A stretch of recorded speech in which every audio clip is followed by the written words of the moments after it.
মারা গেলে ওটা আপনি জবাই করে ফ্রিজে স্টোর করতে পারেন, এবং এটা আমরা প্রমাণ পেয়েছি, অনেকেই করেছে, ফ্রিজে ঢুকে রাখছে। কি বুঝতে পেরেছেন? এটা করা যাবে না। এগুলো কি আদৌ জীবিত মুরগি ছিল না মৃত মুরগি ছিল?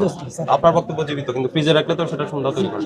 ভাই একটা বিষয়টা কি বুঝতে পারছেন? জি বুঝছি স্যার। সেটা হলো সন্দেহ হয়। না, ঠিক আছে, শোনেন, আপনার কথা ঠিক যেখানে আছে। আপনার এই মুরগি এখানে ড্রেসিং করা, এখানে কাটাকাটির ব্যবস্থা, সেখানেই ফ্রিজ।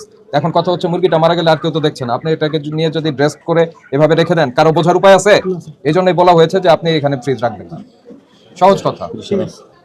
আর যদি আপনি বলেন যে আমরা আমরা ড্রেসড মুরগি বিক্রি করি, তো সেক্ষেত্রে লাইভ থাকবে না, ফুল আপনার ফ্রোজেন মুরগি বিক্রি করতে হবে। লাইসেন্স আছে? জি স্যার। কি হিসেবে লাইসেন্স? ট্রেড লাইসেন্স আছে। লাইসেন্সটা বার করুন। লাইভ স্টকের কোনো লাইসেন্স নিতে হয় না? ট্রেড লাইসেন্সে কি হিসাবে নেওয়া? লাইভ বার্ড শপ হিসাবে?